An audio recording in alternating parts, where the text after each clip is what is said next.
I'm Jeff Cook. And I'm TJ Wilson. And this is Around the Circle. I'm walking slowly. I'm taking my time. All I could talking is starting to rhyme. I'm letting go of lonely, letting go of strife.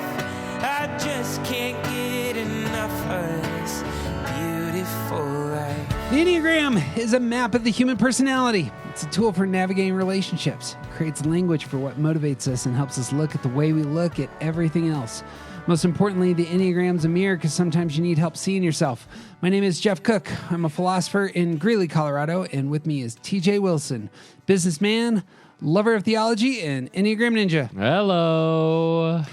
And apparently a very successful podcaster. I guess. I have fun facts for us. I love fun facts.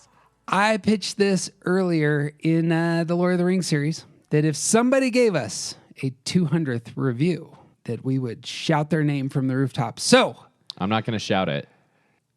Our 200th review was by one President Tony Stark. Ooh.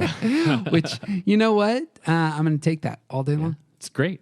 So, to my man or woman who put this out here, this is fantastic. They said this.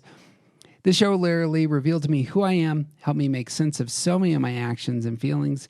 It has helped me understand the people I love most and deepen my relationship with them. It's helped me make sense of the challenging relationships in my life as well. It's even given me direction and challenge in my own walk with God. And if you were just going to say, what would be the best kind of 200th review? President Tony Stark, you nailed it. It'd be that one. Yeah. Many, many thanks. Very grateful. Truth. And glad that it's like the work that we're doing is valuable to people. That's nice. We get to give a shout out to everybody else at this point because, fun fact, TJ Wilson, at this moment in time, you and I have more stars than Suzanne Stabile and Ian Cron combined on the Spotify. Yes. In fact, you could throw in a whole host of other Enneagram podcasts as well because they don't have any stars yet. Sure. Yeah. But obsessive star collector that I am, I've been eyeballing this. So here's the thing. If you gave us one of the stars on Spotify, the big thanks that I realized we're not going to remain tops for very long, I imagine. Probably There's some true. monsters out there. But for the time being, we are so incredibly grateful for your love on the Spotify. But it's actually not just the Spotify. We actually, fun fact, you want to hear something else that's just kind of fun? I'm just going to start this podcast boasting. Great. We had 10,000 downloads this month. Oh, wow. Which sounds like insanity to me. I mean, Yeah. That's a lot. I was cheering for 50 back in the day. I was like, if only 50 people kind of get into our material, we'll be okay. And I was like 6. 6 is a good number for me. So... All right. Unless we go for an hour and a half on Faramir, this is the last episode of this Lord of the Rings series. Better not go for an hour and a half on Faramir. That would be a ridiculous conversation. Friends, if you went through all 8 episodes, we are so proud of you. I thought this was going to be 4. Idealist that I am. How much could you possibly say about these movies? Apparently a lot. Well, we got our last 2 characters. Both of them TJ typed as 4s. Faramir and Frodo. It may be the alliteration. The alliteration is being pulled to you. Final battle of 4s with Faramir and Frodo. I hate alliterations. It is one of the things I despise. I heard we were watching a show the other night and somebody was making fun of alliterations and they said you need an avalanche of Advil when people start alliterating in politician speeches. Yeah. It made me laugh because that's me. But there you go. But we're starting with Faramir. Faramir is one of those characters for me that is I never pay attention to really in the first few viewings. Yeah, agreed. And then later on, he becomes really core to my appreciating the depth of the movies. Yeah. He's actually a fairly pivotal character a couple of times, and unfortunately, he does not get appropriate treatment in the movies for the work that he does in the books. But yeah, that was the big critique, has been the big critique, is that the the character is just so different. I heard the writers say you just can't have a character come on screen, look at the ring, and say, I wouldn't pick it up if it was sitting by the side of the road, because you kill all the energy you've tried to pour into how intoxicating that ring is. I get that. But they could have tried, I guess. But whatever. Guess that's why I'm not a movie writer. That's it. But that's I like the one this guy. reason. Well, I have Faramir as a 9. I found this character very difficult to type. Agreed. And will not be surprised if I move off of this very quickly. But just some to throw out, we both think that Faramir is a withdrawn personality. Yeah, no question. And that might be a good place to start. Where do you see the withdrawing specifically for attention if he's a 4? What do you see there? Well, I think that even as a captain of Gondor and as a leader of men, it seems that all of the energy that he brings, and this could be in part because of the way that he's portrayed, but it seems that he is not waiting for someone else. He's not dependent in that way, but he is sort of laid back and always sort of like waiting to decide what to do.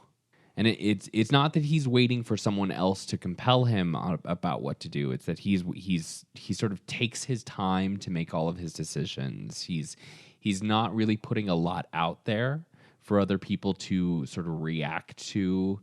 There's just a lot of like he seems like he's pulling back in almost every scene that we see him in. Yeah.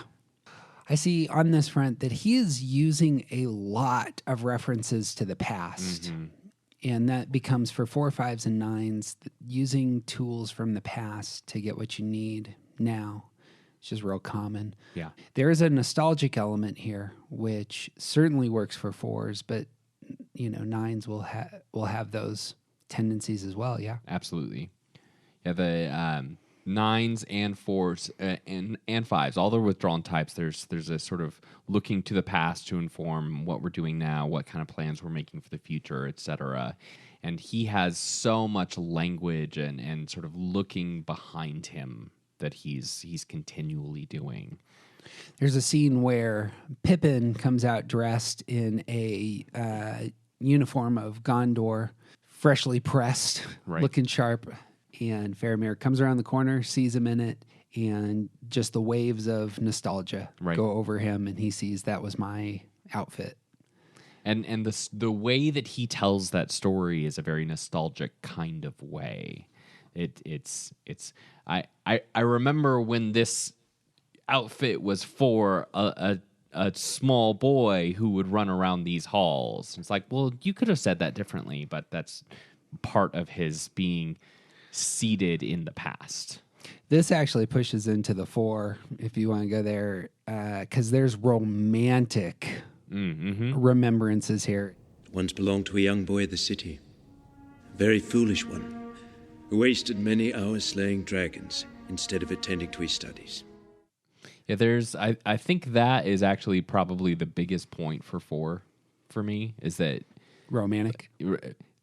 The non-pithy way of making my point is that so much of his language is very romantic. It is, what is the prettiest way that I can say this thing that I'm remembering? Ooh, that's a good way. I like that. I've started noticing that Aragorn's a little too poetic for me at times. And so maybe, assuming that we got Aragorn right, that he's a 9, maybe that could be the writing also. These writers overwrite occasionally. Okay, let's talk about Tolkien for a second. Maybe Tolkien overwrote a little bit. Could happen. If you're going to invent the English department, you might as well overwrite. Right. There's another quote that there was a bunch of similarity between 4 and 9, and it's in Faramir's conversation with Frodo in Two Towers. Those that claim to oppose the enemy would do well not to hinder us. The enemy? And he walks to the body of a dead soldier that he killed with his bow, and he turns him over with his foot. His sense of duty was no less than yours, I deem. You wonder what his name is, where he came from, if he was really evil at heart. What lies or threats led him on this long march from home? If he'd not rather have stayed there, in peace. War will make corpses of us all. That screams both 4 and 9 to me. He's had to kill a man, and yet he immediately can look at the man and say he had a story that may have mattered. I agree. That actually is one of the quotes that I have to represent 4 for me. And I think like on that 9 side, there is a sense of trying to help Frodo see the other side. But on the 4 side, sort of arguing against the 9, I don't think there's a reason to draw attention to this person from the 9 perspective, because there's not peace to be made there anymore. Frodo is talking about the enemy in a general sense, and the peace that a 9 would want to seek wouldn't necessarily be between a dead man and Frodo who's speaking about Sauron. Is it the case, do you think that 9s don't push into peace as a principle? It's much more in practicality then? I think that 9s do push into peace as a principle, but there's still I guess the thing that I'm taking from this little speech is Faramir's recognition of sort of the beauty in this other person. Yeah. And I don't know that I think that 9s, yeah, there is a push for peace in a general sense, but now that this man is dead, I don't know that there's a reason to lean into that as much, you know. Mm-hmm. Whereas he's drawing out, he's trying to point to what this dead man was serving, and if this guy was still alive and Faramir were trying to get them to see that they were more alike than they thought they were, I don't have anything to argue against that as a peacemaking step. Right. But the fact that this man was dead, that's the part that's like, I have a harder time believing 9 than 4 out of that. Right. I think that's a good argument. I don't have anything against that. I feel like the romantic language here of this dead person and almost sipping the chalice, as it were, of this person's story, this person who was just killed in front of him, and he's washing in the dark romantic elements, right? And showing, notice how depthy this is, yeah, and how he understands it. Agreed. I think there would be a bigger focus on, if he were a 9, I think there would be a bigger focus on trying to get Frodo to change, as opposed to there you go, pointing attention to sort of right, the fullness of this man's life. Even perhaps more attention to Frodo. I bet you he would shift away from, as you were saying, it's kind of like, wouldn't the corpse at that point in time be kind of an energy suck? Right. Like move to Frodo, who actually you have to navigate that relationship now. Right. Bang. I never realized how much the heart's message for 4s and 9s are real similar. 9s want their presence to matter. 4s want to be seen. Mm-hmm.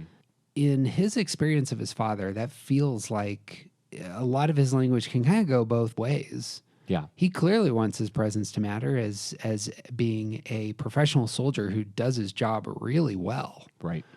And yet his father doesn't acknowledge how much he does. Right. But so too as a 4, he feels like the depth of his character and contributions aren't recognized, and there it is. And so I think that like we're now at the pithy version of why I think that he's a 4 is that he's constantly living in his brother's shadow. Mm-hmm. And in this sort of like Eeyore-ish, why not me kind of attitude about it. And it's not that his father doesn't see him. It's that his father doesn't recognize him. Yeah. And like he can't be seen in the shadow of his brother. Whereas the contributions that he's making, it's not that Denethor is ignoring them, which is I feel like from my own personal perspective of being a 9 and the ways that I feel like that idea that my presence doesn't matter, it's more of a like I'm being ignored, whereas it seems like Denethor has a particular kind of disdain for Faramir. Is there something there that Denethor can't get the leverage that he normally thinks he can with others? Being a 2, we talked about Denethor as a 2. 2s will store up favors, especially when they're in positions of power. It might be real hard to do with an idealist. Sure.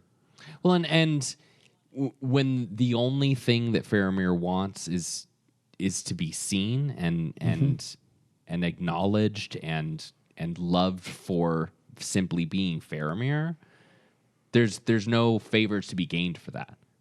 Yeah. That's good. That's better than my claim. The conversation they have about the ring, and this is where that material is moved that we referenced earlier. The screenwriters do talk about him rejecting the ring, but Denethor, speaking to Faramir about his loyalty, says, "You would risk its utter ruin." I did what I judged to be right. What you judged to be right. You sent the Ring of Power into Mordor in the hands of a witless halfling. It should have been brought back to the Citadel to be kept safe. Hidden. Dark and deep in the vaults. Not to be used.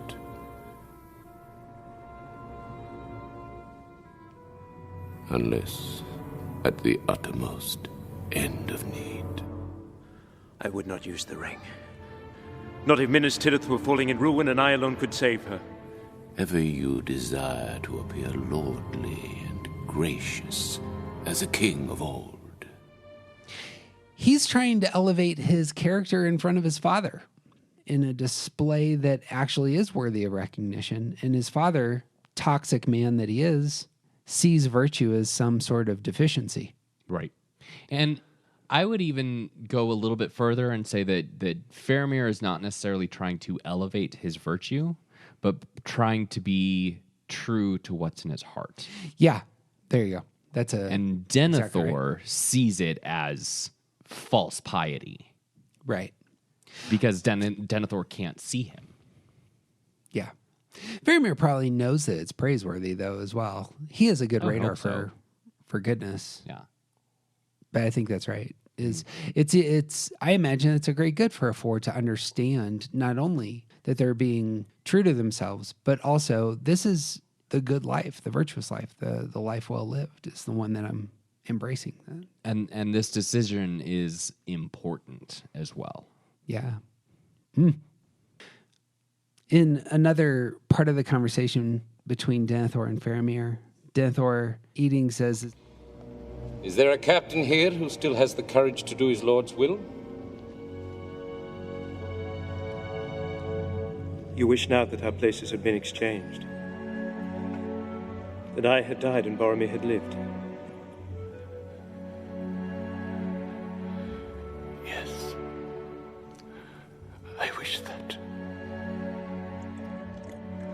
Just the saddest expression of envy. yeah, Just desperately sad. And so like he's literally saying, you wish that I was someone else. that's exactly it. He's pushing into the places his son really struggles Yeah. for leverage. Yep. Because Denethor's a terrible person. Since you were robbed of Boromir, I will do what I can in his stead. Bows and returns and just to pile on. Actually, this is a good line to discuss. Before he leaves, Faramir says, If I should return, think better of me, father. and then Denethor, That will depend on the manner of your return. why would a four care about this man's opinion. Because he still wants to be seen. Yeah. That's all he wants. He wants to be seen. He wants, if he can do this thing that he knows is an impossible task, then maybe his father will finally see him. And in sort of almost an anti-4 kind of attitude, maybe if I can be more like Boromir, you'll see me the way that you see Boromir. Yeah. There's a reason that I'm sure we're going to have some professional psychologists on the show in 2022. Great. The great Michael Shahan's going to join us this spring. But I'm real interested in talking with folks with some letters next to their name about their use of Enneagram in professional work. Yeah. But there's a reason why I'm sure when doing inner work, you need to talk about your parents at some point. Right. Faramir is a super praiseworthy person. I imagine Faramir is actually a really strong judge of character when putting his mind to it. Right. Doesn't matter. Everybody in the audience knows that his father is a terrible human being whose opinion, if he thought well of you, that would actually say you're not a good person. Right. You know? Right. You don't want to win the affection of somebody who's terrible. Right. You don't want to win the affection of people who are awful, and yet it's just ingrained in our DNA to care about what our parents think. Mm-hmm. Such a difficult place to be. Especially someone like especially for 4s. And especially for 4s. Yeah. You know who does see Captain Faramir? A bunch of people. Name them, because one of my favorite lines in the whole trilogy is Faramir being seen. Frodo, Sam, Gandalf, and eventually Eowyn. Let's talk about the Gandalf line. Love it. Because actually his Faramir's language to Gandalf as it is like, if you wanted to know how a 4 speaks, watch that scene. Where he is leaving on the suicide mission? Yep. That's entirely right. You said 4, I reread my script, I'm like, damn it, he got me again. Where does my allegiance lie if not here? This is the city of the men of Numenor. I will gladly give my life to defend her beauty, her memory, her wisdom. Entirely right. Yep. Just romance, dripping. Yep. Absolutely. Gandalf yells after him. Your father loves you, Faramir. You will remember it before the end. I think Gandalf is entirely mistaken. I mean, it's there, but it's useless. Might be. It's okay. It's not useless. I think that if that last moment between Denethor, of Denethor seeing Faramir through the flames and Denethor running off the cliff in Minas Tirith, if that hadn't happened, I feel like the rest of Faramir's life would have been a little bit different.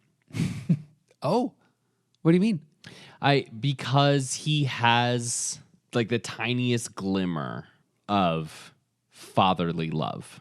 Oh, I see. Like the little teeny, like this little sliver that he can hold on to.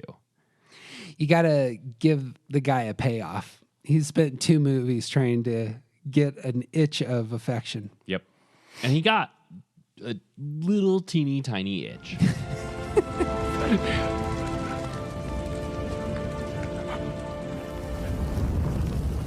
Man, he hears that his son has died, that he's the cause, and the first thing that Denethor says is, my line has ended. Because it's not about Faramir. It's about him. It's about his line. Because he's a terrible person. He's the worst. He's the worst. And also, chicken. your line has ended because you sent your last living son on a suicide mission, you piece of crap. Ugh, that guy's the worst. It's the worst. What?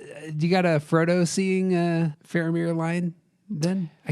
I don't have a line, but I feel like I remember it happening. Yeah. Just in the midst of all of the conversations that Faramir has with good people, it's good people recognizing and pleading with him to be good. Man, okay, we need to talk about that. There is something, dear listener, if you're a good person, do listen to this. There's something about good people that don't get recognized very often, except for by other good people. Right. And for so many, it seems like it's hard to own those sorts of praises if you get them, compliments if you get them, because you can dismiss good people very easily. Well, they're just a good person, and they're saying that out, because they're kind or whatever. Right. But oftentimes, like the best people, man, don't get recognized by average folks, but especially not recognized by toxic people. You're never going to get recognized by toxic people, and you don't want to be recognized by toxic people because that means you have met their standards. Right. Sam says to him at the end of Two Towers, Captain Faramir, you have shown your quality, sir.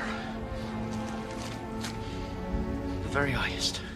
and that's building on that big image from earlier when Faramir, speaking over the ring, said that he would stretch out his hand and take the ring and show his father his quality, that he had brought him a mighty gift or whatever.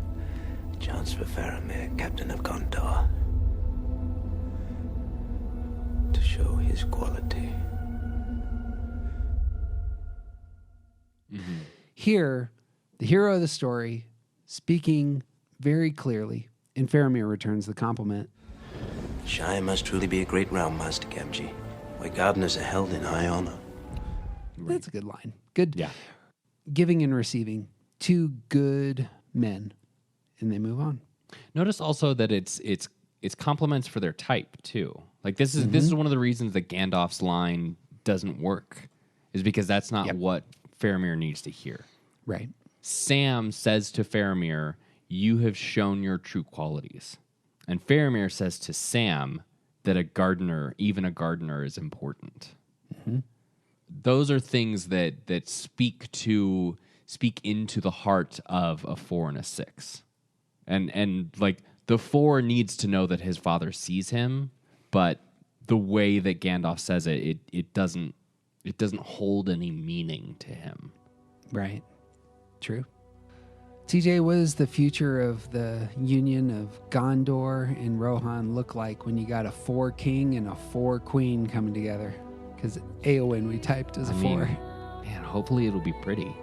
We're gonna have some beautiful celebrations. And honestly, the way that their reign, their time is going to be remembered will be beautiful as well. Like like thinking about the period of the Renaissance, you don't think about like sewage in the streets as so much as you do about like Rembrandt and like beautiful paintings and churches and like things of beauty being created during the Renaissance. True. I feel like there's going to be a lot of art coming out of their kingdoms. I'm getting this wrong now that I'm thinking of it. Faramir doesn't get to be king of Gondor. That's Aragorn. Correct, but he's still, he's still pretty important there. He's gonna move over to Rohan and dress up that the stables, the kingly hall, and the make the weirdly sort of desolate. Like I feel like that those scenes in Rohan are like the western part of this story. That's exactly it. Yeah. Tolkien loved him some horses. World War I, that was his job in World War I, was training horses that hadn't been broken yet. Huh. And then every time he broke a horse, then he had to hand it off, get a new unbroken horse. But that was his job. He had this great theory that if the English had had horses during the Norman conquest, they wouldn't have been taken over by the French, who completely Frenchified the English language. So everything about Middle Earth is very, very English except for the horses, and tobacco. Tobacco is a American import. Fun fact. Neat. That's why rabbits, not rabbits, they're conies. Rabbits are from North America. Anyway, fun fact. All right, well, I dig Faramir is a 4. Didn't see it. This next character, however. Any last words on Faramir before we get to the the finale, the finally? Yeah, I think that having read the books, I think that Faramir deserved better, but it's fine. Faramir there's a lot of those characters that are mirrors in this, and Faramir and Éomer are mirrors. They both have fathers who are essentially kings who don't think much of them, but are grieving the loss of their older son. Sure. It's fun. Yeah. I like all of those parallels throughout Tolkien. All right, man. Moving on to Frodo. Here we go. Landing. It's the bottom of the ninth. That's a sports reference, right? It is. Now, let me defer in two places. TJ had Frodo as a 4. I have Frodo as a 1. I mentioned this in our last episode that I think Elijah Wood, every time I see him on interviews, just strikes me as very much a heart type. Yeah. That doesn't seem to me to be who this character is. And obviously I get, as has been seen in the past, I just really get into the language that they use. And often that leads me astray. But his language has a ton of 1 going on. So I got Frodo as 1. And I would start with just a single line, and we can talk about anything else you want to. Great. But this was the line for me. It's after Gollum is shifted. Frodo speaking to Sam, who's very skeptical. Oh, we didn't talk about Sam's skepticism, did we? No, we didn't. We should have, but now that I say it, that's just all over that. We did a little bit, but I took that as jealousy, and there's skepticism. Anyway. I think I don't think we used the word skepticism, but I think we did talk about it. That is, let me clarify, Sam, we typed as a 6, and 6s can be quite skeptical of others. Yep. Frodo says, Because I have to believe he can come back.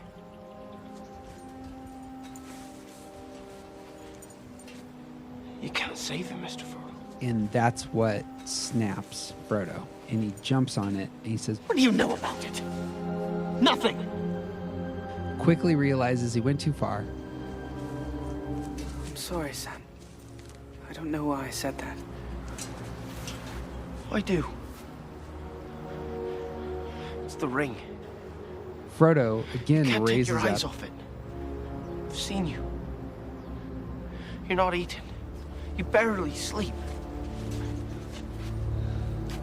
It's taking hold of you, Mr. Frodo. You have to fight it. I know what I have to do, Sam. The ring was entrusted to me. It's my task. Mine. My own. Can't you hear yourself? Don't you know who you sound like? There's so much one going on here for me. There's repulsion to other people judging you. There's thinking that you're the only one that can do the task. And then there's the idealistic side of saving others. And that this line in and of itself, this line encapsulates, I think, Frodo's heart and a lot of his motive for everything else that takes place. So I have this line listed for 4 as well. Mm-hmm. And we are once again at the place where we are talking about a character who's clearly on a line. 1 going to 4 in stress and 4 going to 1 in security. And there's going to be a lot of discussion about that and what the qualities that they share for those reasons. And I agree so much with you about this sort of showing his heart, but where you see oneness, I see him viewing himself singularly. Mm-hmm. Like he the ring was entrusted to me. It's my task, mine, my own. I'm the only one who can do this. Yeah. And there is a one-ishness about like when one, particularly unhealthy ones, who view their way, their vision of seeing of how to fix things as they're the only ones who actually see it. But I feel like Frodo lives there. That this is coming out, that is actually coming out of his heart, that he sees himself as sort of set apart from everyone else. And you see that language throughout from the beginning of the story to the end, like literally the end when he's leaving Middle Earth. you see this thread of him viewing himself outside of whatever else is normal. So that's my big argument in a nutshell. My language on this, I think we obviously have debated a handful of characters on the line, and that just so common for me. I think in our discussion is going to be he's carrying, the source of evil in his world, and that may have push you into some stressful posture. Sure, I think he commonly is kind of living in a stressful space, a very self-aware space, and that's coming not out of, I would argue it's not coming out of his fourness. It's coming out of his oneness going to his stress number for support. Sure. But that would make a ton of sense for Frodo to appear to be a 4 because of that. Right. We do. Suzanne talks about this a handful of times, that a lot of her vets that she works with end up typing as their stress number all the time because they've never been able to process back into the place of center. Sure. Yeah. And that may be what's going on with this character. Yeah. And that I think that is a very important, like, regardless of how this debate ends, I think that is a very important note to make, is that if he is a 1, which is a very reasonable argument, then he is living in stress. And that is not a completely fictional thing that happens. That there are a lot of people in the world who are living in their stress number. Mm-hmm. And that's a really hard place to be. Yep. Question. Do 4s want to save the world? Sometimes. I'm trying to think of what this... So I'm a big fan of Lawrence of Arabia, who I would type, if you watch the T.E. Lawrence, it's a famous movie from the 60s, I believe. Lawrence, sir. Send him in. Good morning, sir. Salute. If you're insubordinate to me, Lawrence, I shall put you under arrest. It's my manner, sir. Your what? My manner, sir. It looks insubordinate, but it isn't really. Well, I can't make out whether you're bloody bad-mannered or just half-witted. I have the same problem, sir. Shut up. Yes, sir. That character, if you've seen the movie, is the only 4 that I could really think of that's a hero in a movie that really wants to save the world. Sure. We typed Han Solo as a 4. That strikes me as much more the heroic side of 4. But I don't think that Solo is a hero until later.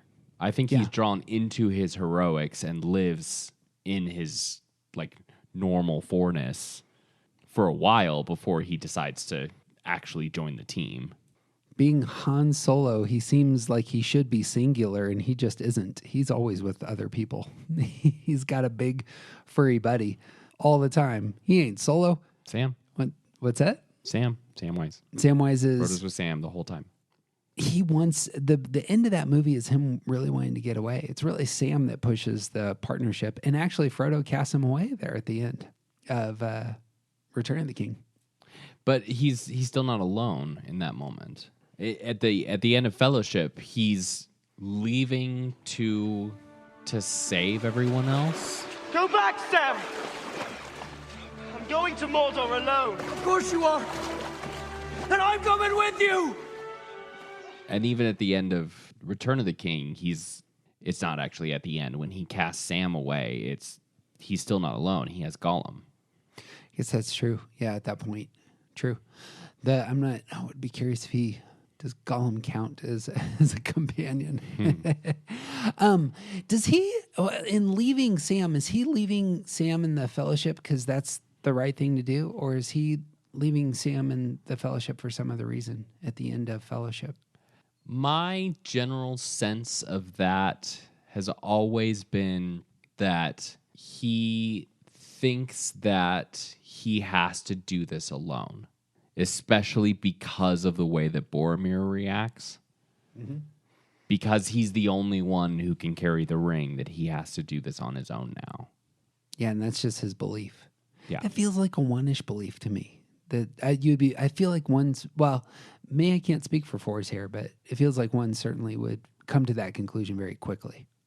I agree with that, but I think that it exists in both 1s and 4s, but I feel like in fours, it's more of an innate feeling, whereas in ones, it's a reaction to being not rejected, but if nobody else is going to help me, then I will do it myself. Yeah. The one place that really does push into 4 for me, aside from Elijah Wood's portrayal, which seems very self-focused all the time. Not that 4s are entirely self-focused, but there is a lot of awareness of how you're feeling. And, is the conversations that Frodo has with Gandalf. Feel like they're very much about himself. One's going to 4 would have those kinds of conversations, but if that's where just the natural way that Frodo is processing what's going on, him saying, I wish the ring had never come to me. I wish none of this had happened. I don't know if that counts as envy, but it certainly has that kind of... There's a sense of envy to it. Yeah. Yeah. I think that actually is a better way to understand envy as we need to think about it for 4s. Right. Is that I wish I was something different or had something different or didn't have something different so that I could be like other normal people. On the flip side, the sin that one struggle with isn't in Frodo's mouth very often. I don't hear him you being don't self-critical. And you don't see anger coming out of him very often at all. I think a lot of ones are composed on this front in terms of how the anger goes inward. But it's still present, and especially when it stops going inward, it becomes not toxic, but the way that it is expressed outwardly is very judgmental, and it comes out in a way that you can point at, and you don't see it in Frodo. You only see anger like a couple of times in Frodo at all. Let me point out too, I think they get to part of this isn't going to help me because it's going to be his coping style, and there'll be frustration here, which 4s share. But right. When at the beginning of Two Towers, when they get lost in the rock fields or whatever, it's like they're in this foggy mountainous region. This looks strangely familiar. It's because we've been here before. Yeah. We're going in circles. Yeah. And the frustration that's there, that can go both ways. Is that I don't know if, like, 4's frustration comes out how? See that there again we come to a performance problem, because to me, I don't want to say whiny, but whiny might be a better word for how Elijah Wood's Frodo expresses that. And I think that is part of how the sort of frustration comes out for 4s. It's like when you can point to 4s really like being not only down on themselves, but down on the ways that the stuff that they're hoping for isn't working out. It comes out in this very, like, again, I don't like the word whiny, but it is sort of this woe is me kind of language. Yeah. There's a pairing, perhaps the frustration comes out more envious, to use that word again. Yeah. Whereas the one's frustration is going to come out as anger. Yeah. And it's not really in that language right there. Right. The angry side of Frodo comes out in another scene where Sam is bad-mouthing Gollum. Hey, Stinker, don't go getting too far ahead. Why do you do that? Oh, call him names. Run him down all the time. Because that's what he is, Mr. Frodo. There's naught left in him but lies and deceit. It's the ring he wants. It's all he cares about. You have no idea what it did to him. What it's still doing to him. I want to help him, Sam. There's a protective moral sense here. Mm-hmm. A justice sense, and that was a place where he kind of gets up and is, the fur on his back is up kind of seen. Yeah. I don't know that 4s do that. Go ahead. Well, but look specifically at the words that he's saying, not necessarily the content of what he's saying. He says, why do you do that? Why do you call him names and run him down all the time?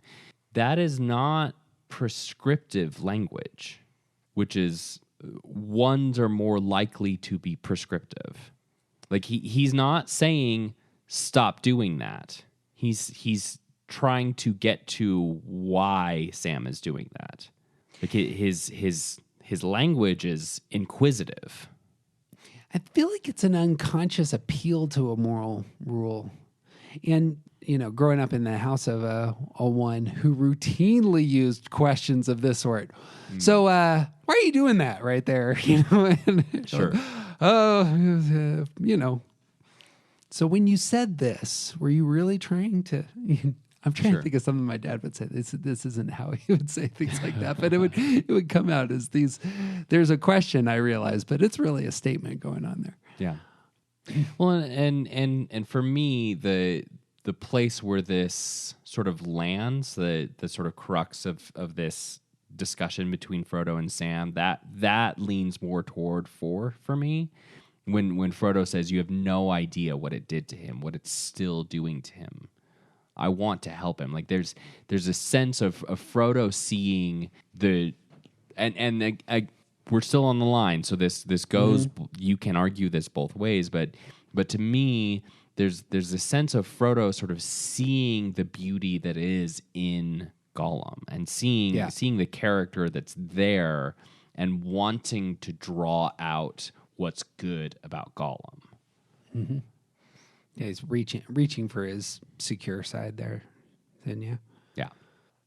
I wonder if an easier play there might be that he sees himself in Gollum.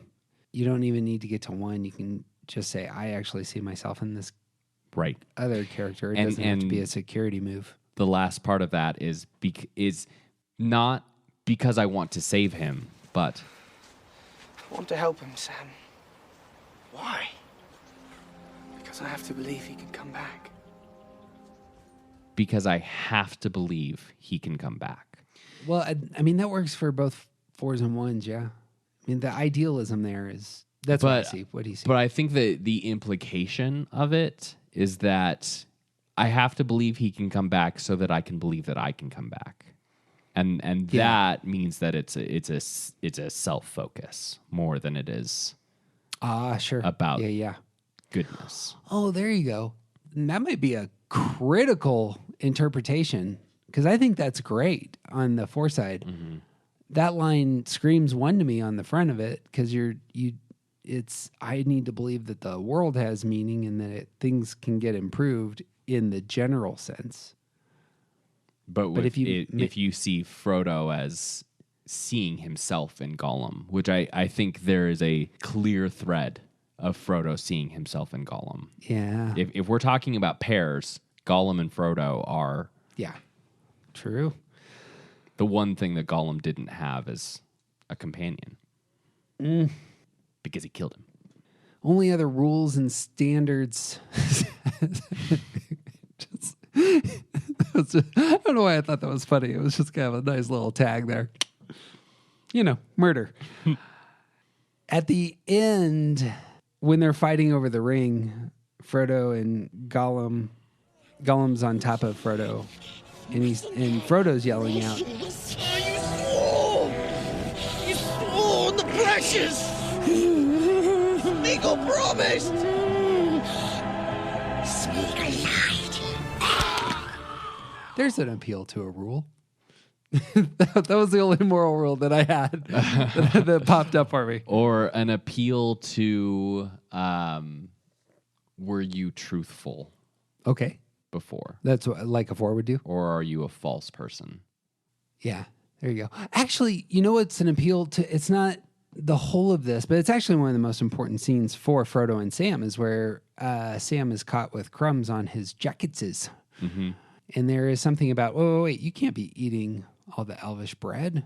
And that at least tips Frodo. That's not entirely why he sends Sam back. He sends Sam back because Gollum has put in Frodo's mind that he's going to ask for the ring. Right. But it starts with the eating of the bread. It's gone. The elven bread. What? That's all we have left. He took it. Look. What's this? Crumbs on his jacket says, he took it. He took it. Yeah, but I'm not sure that that's going to help either of us. I think you're right.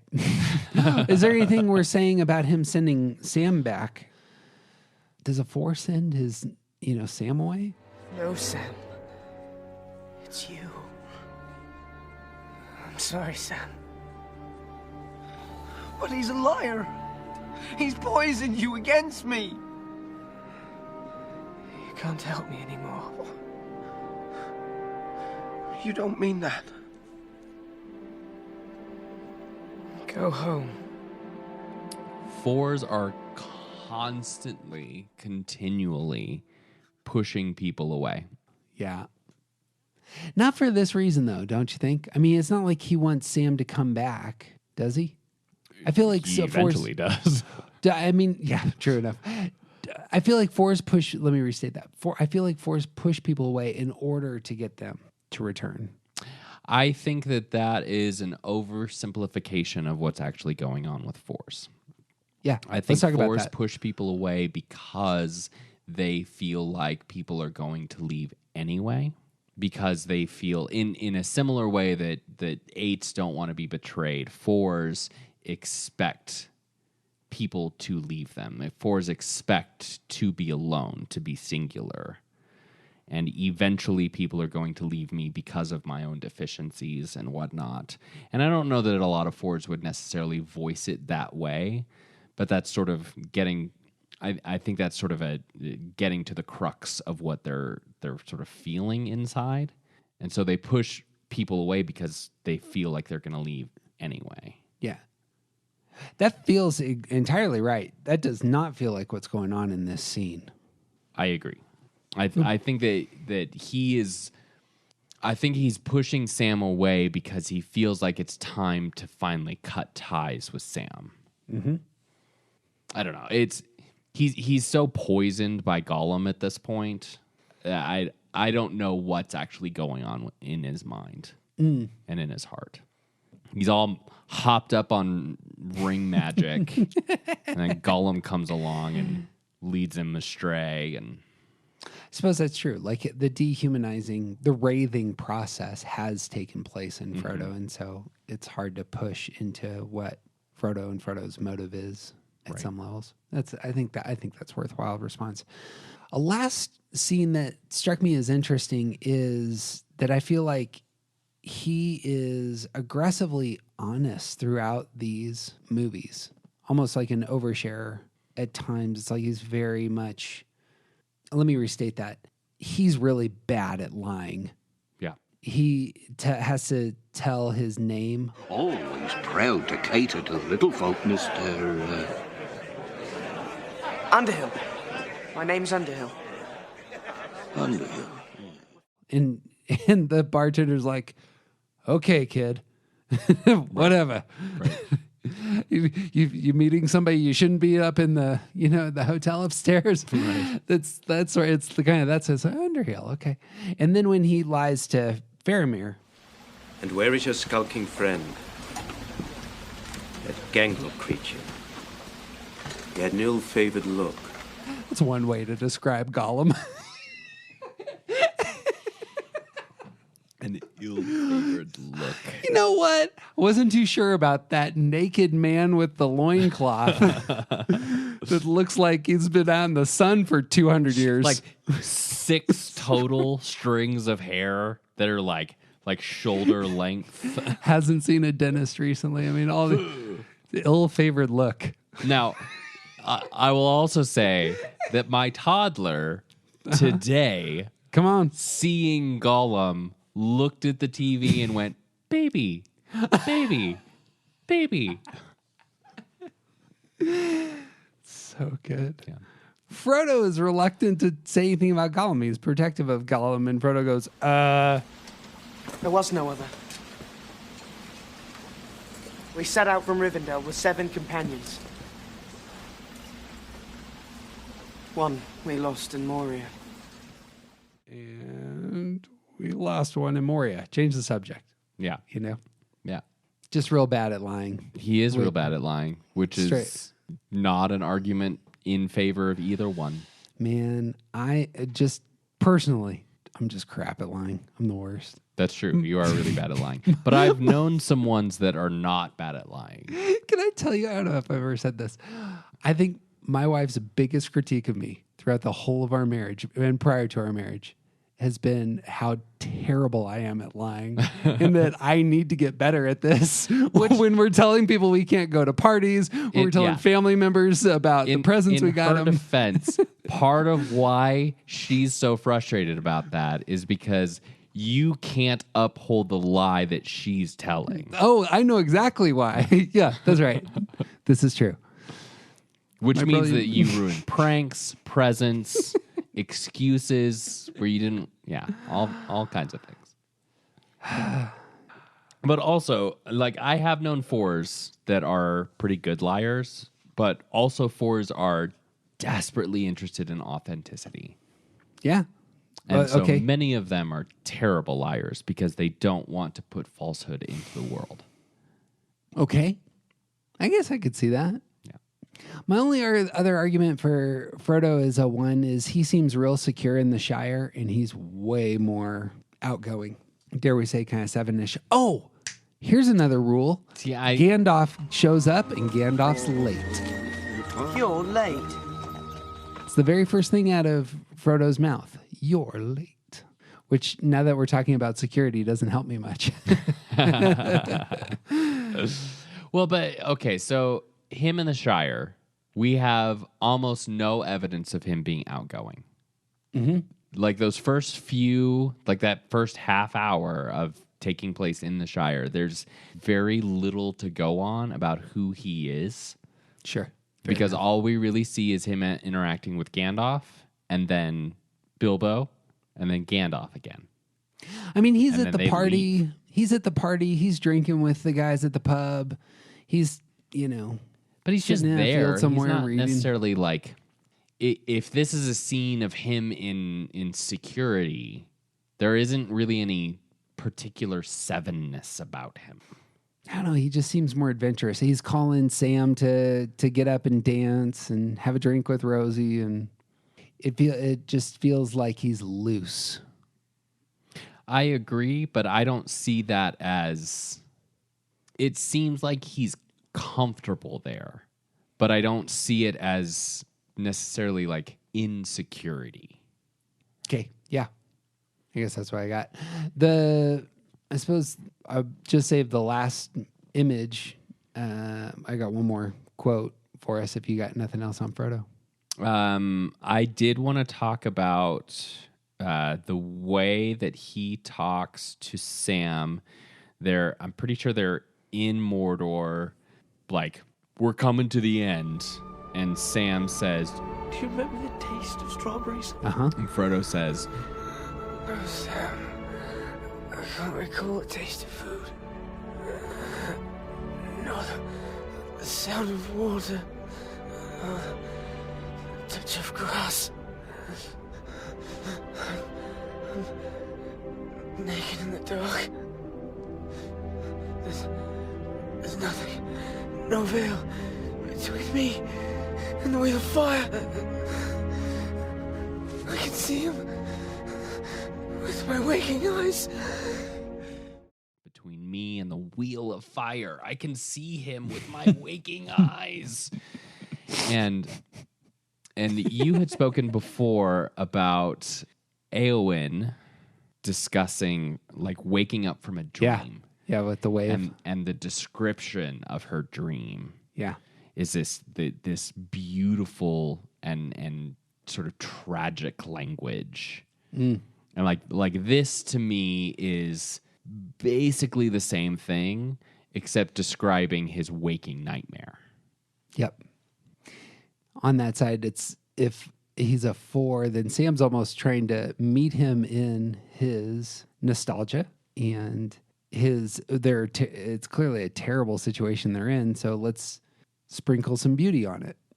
I imagine that would be compelling, yeah, to the heart of the four, perhaps to bring some balance here.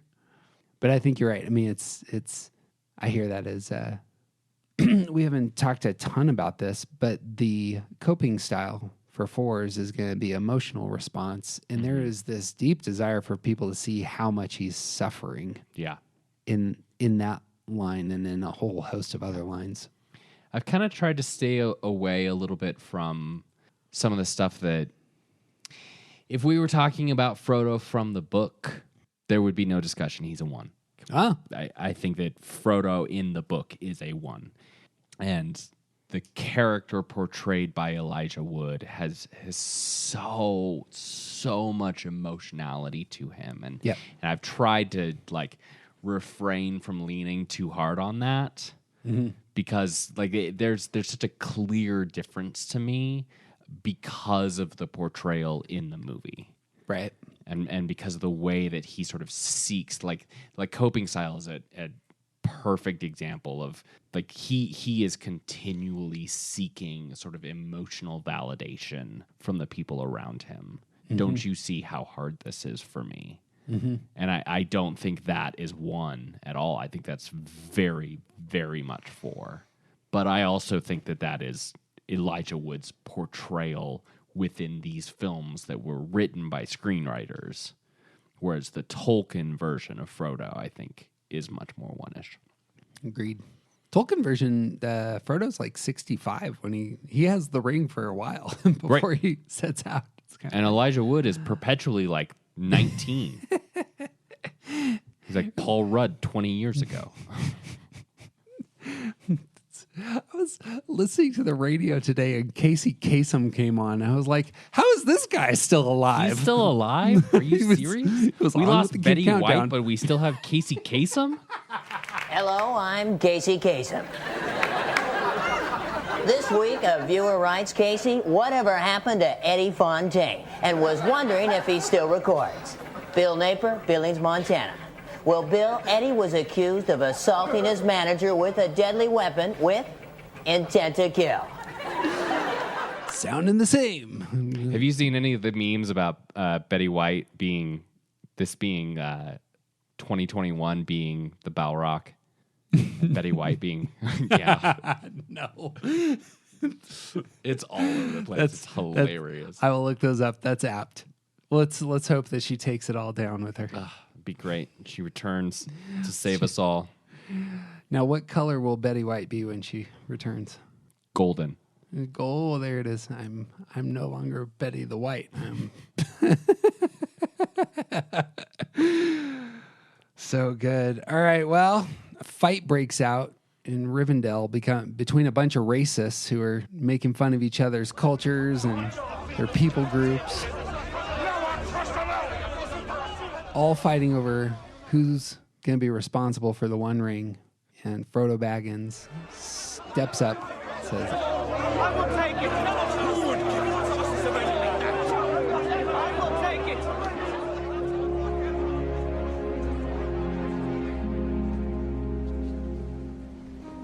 I will take the ring to Mordor.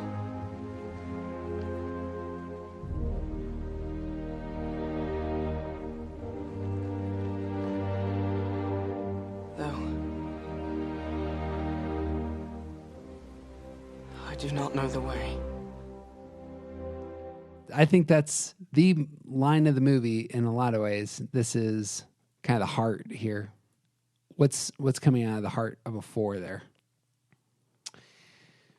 A fight breaks out in the room, and the smallest voice in the whole space, non-assertive, not directive or prescriptive, the smallest voice says, okay, I'll do it, but I can't do it alone. Oh, that's an invitation to others? He can't do it alone. No, he can't. He doesn't know. He doesn't know which way to turn when they walk out of Rivendell. Right. Mordor, Gandalf. Is it left or right? Left. That's interesting. I don't know the way is, will you see me carrying this, but I need you to come along. Yep. And it's not this has to be done. It's okay, I'll take this. I'll do it. Well, that feels very one-ish to me. Why would that be four-ish? To me, it's taking on the burden yourself. I will be the singular. I'll be the only one, but I need help. And I would imagine that a 1 would be more likely to say, this is the only way that it can get done. This is what has to be done. Yeah. There's not a argument taking place here. There is it's a volunteering. He is volunteering, but it's this weird and like another point for 4. There's this weird like push pull kind of. I'll do it myself, but I need help. Mm-hmm. And there's like this is one of the things about 4 is that there's like this constant push pull. Like we discussed earlier about 4s pushing people away to get them to sort of come back, and like there's this weird like I want people to see me and be part of my life, but I'm expecting them to leave, so I'll push them away, hoping that they come back. Like this weird push pull thing. Yeah, you can see it. You can see it clearly in really unhealthy, toxic 4s, but it's much more subtle in normal to healthy 4s. And in the same way, it's this I'll do it myself, but I can't do it alone kind of thing. That's the gentleness of it. That's a good word for that. Yeah, I would expect a 1 to be much more like, I keep using the word prescriptive, but I think it's such a good word. Yeah, no, I think that works there. In the middle of a boardroom meeting where everyone's yelling at each other, the 1 would make an argument. That's what Boromir does if Boromir's a 1. Right, he does.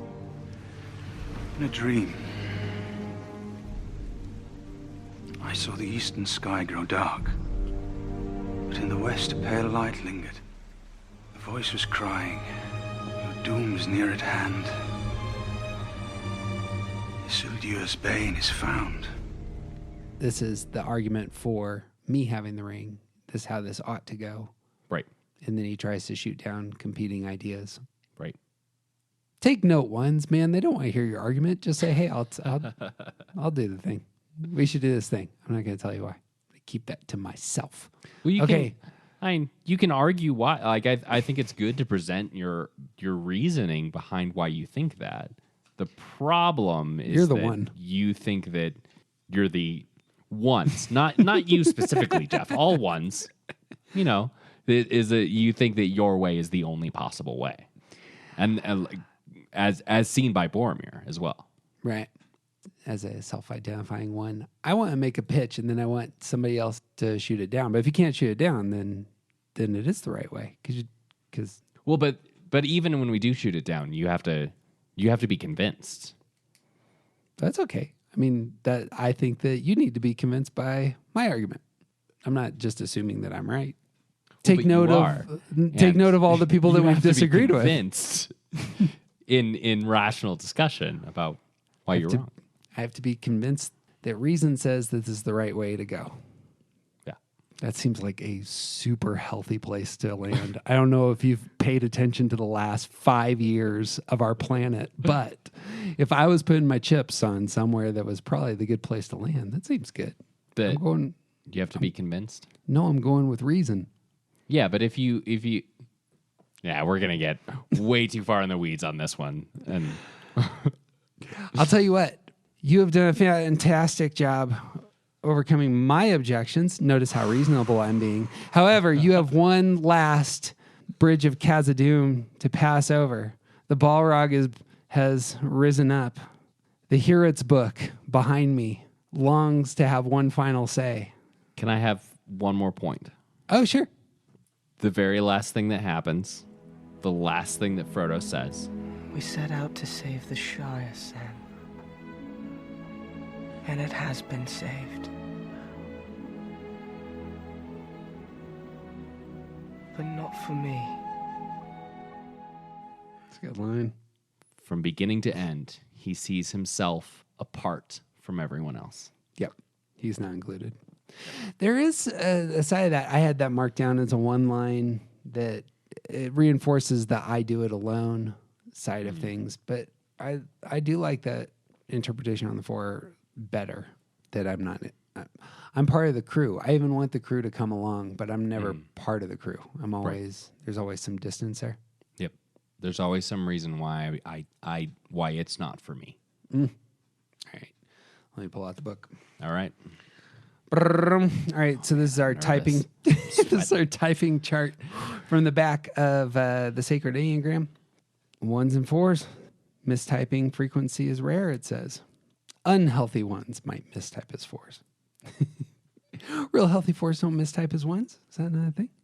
Well, I think that we could talk about that, but I think it gets into an entirely different discussion about arrows. So here we go. All right. Is Frodo a 1 who focuses on duty or a 4 that focuses on feelings? He is carrying the ring out of a sense of duty, and he is constantly talking about his feelings. That's a both and for me as well.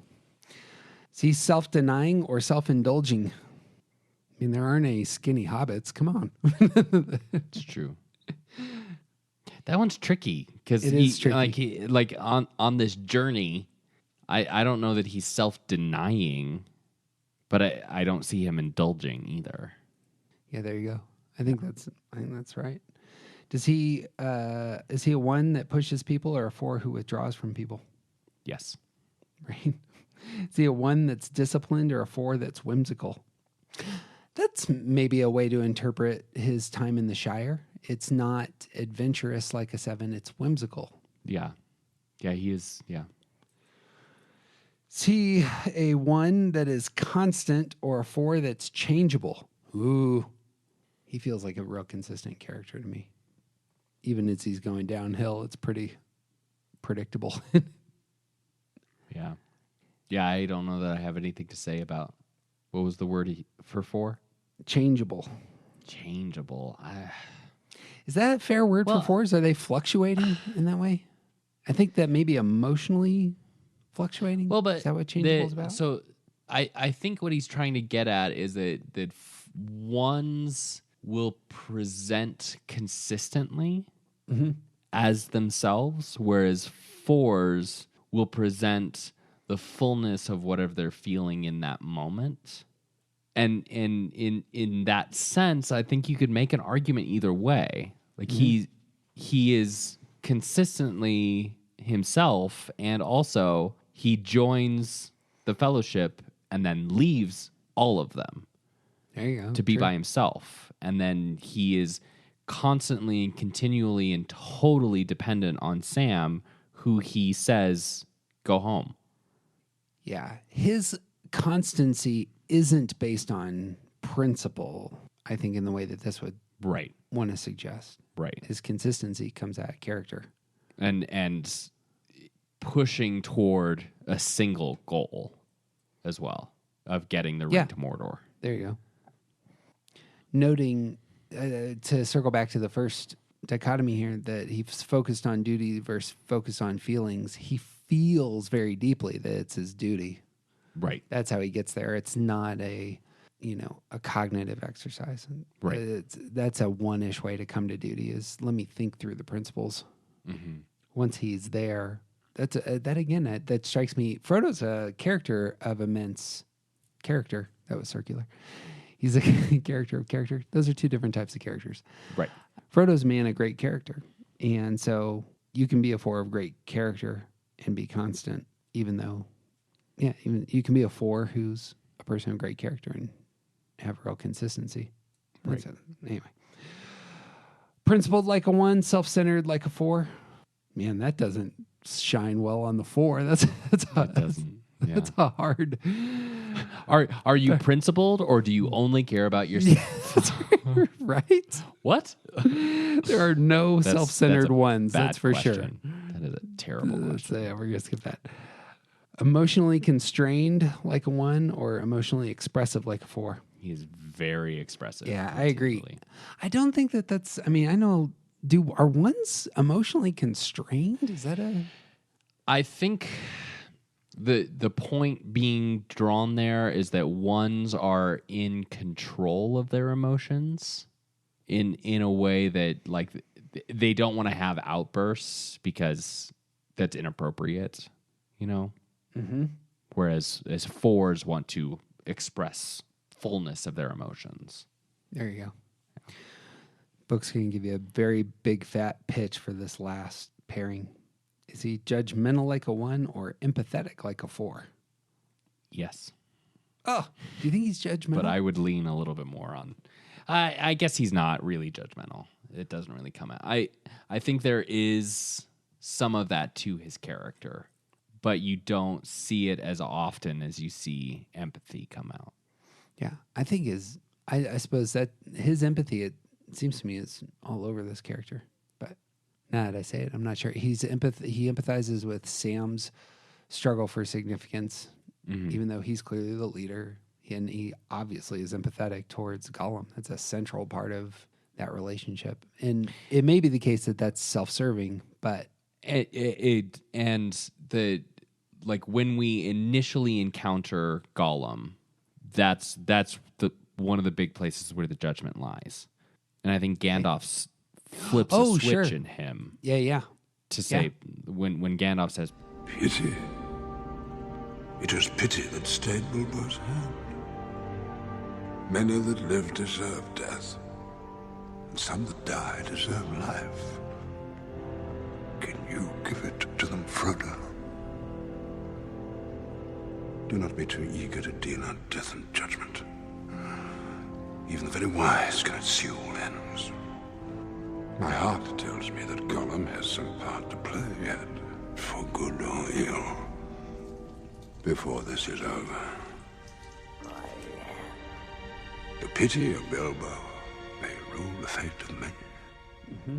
Then Frodo sees Gollum not as this terrifying creature that's following them, but as someone to be viewed with a little more consideration. I think a judgmental character would double down on judgment there. I agree. The empathy takes over because that's really what's at his core. Right. All right, and man. also because at that point, Gollum is a scary shadow. Right. And when you actually start interacting with Gollum, it's easier to have empathy. Yeah. And that's one of the first lines in Two Towers. But now that I see him, I do pity him. Yep. Yeah, when you have a real, you can always demonize the people in that country over there who look different from us, and their economy's raging, and they may have nuclear missiles, and clearly they're the enemy. And then you go there. Yeah. And interact with them. Meet them on the battlefield. Yeah. It's different. Yeah. Boom. All right. Yeah, his exact line is, maybe he does deserve to die, but now that I see him, I do pity him. Yeah. And I think a 1 would lean a little bit more into the hard and fast rules. Yeah. The 1 is going to trust the principles that they have embraced in the past that have gotten them to this part, whereas I imagine the 4 would trust their emotional center a lot. Right. Take a trip around the bases, TJ Wilson. I can't believe I did it. Oh my gosh. It's been a 3-week marathon. I'm going to Disneyland. I'm not. Although I your will daughter say, might have a kick-ass time. I wouldn't be upset if she never encountered Disneyland. Today, in particular, I spent a good part of the day really nervous that I wasn't going to be able to pull this off. Holy cow. Because the argument for a 1 in stress is so strong. It's solid. But, yeah. We don't need to rehash it. I already won, so.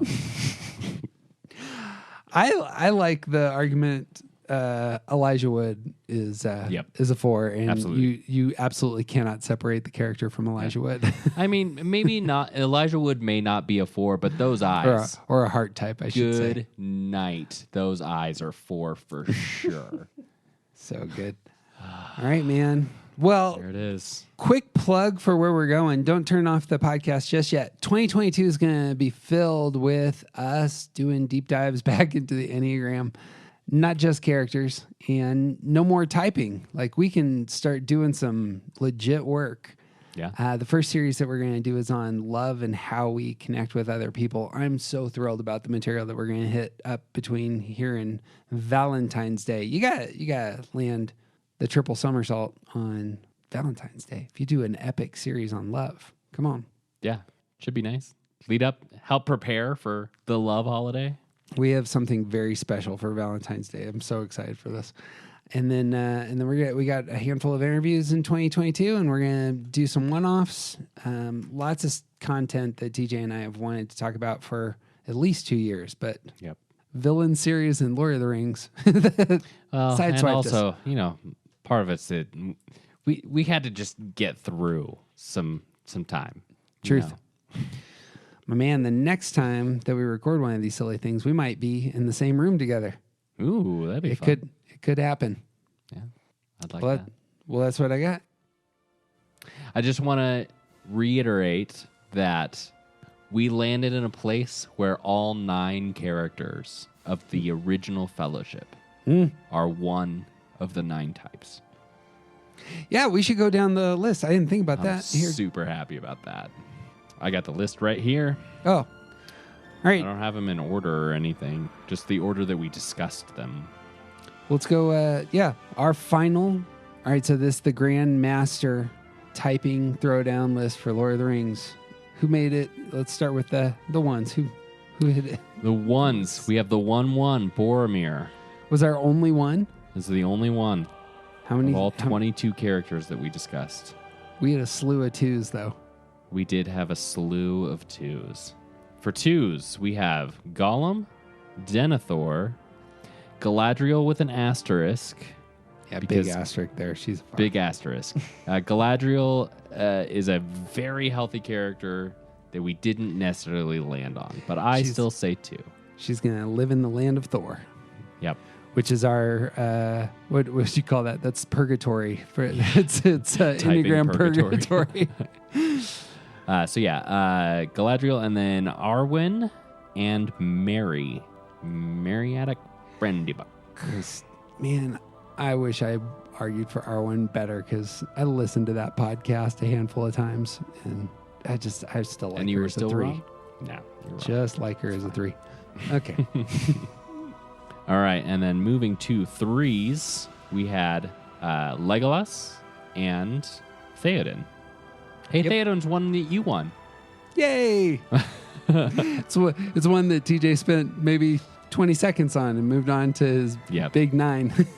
Yeah, it was way off. All right, and then moving to 4s, we had Éowyn, and we decided today Faramir and Frodo. Come on. And then for 5s, we had Gandalf, again with an asterisk. Because Gandalf is a very, very healthy character that we couldn't necessarily type, but I'm still claiming Gandalf as a 5. Notice it's the only one of the Fellowship that has an asterisk, I think. Yep, that's true. He's the healthiest of the whole Fellowship. Bang. Which makes sense. Elrond and Wormtongue were both 5s. And then for our one lonely 6, we had Samwise Gamgee, the hero of the whole story. That's shocking that we only had 1 6. Yeah, I feel like 6s are like it's an easy character to write, but Tolkien leaned pretty hard in the heart triad. Yeah.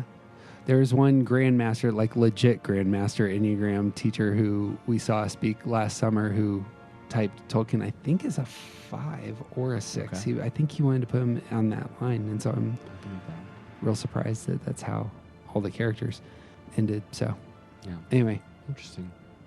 And then our 1-7 was Pippin. 1-7. Yeah. And I don't remember Pippin's full name.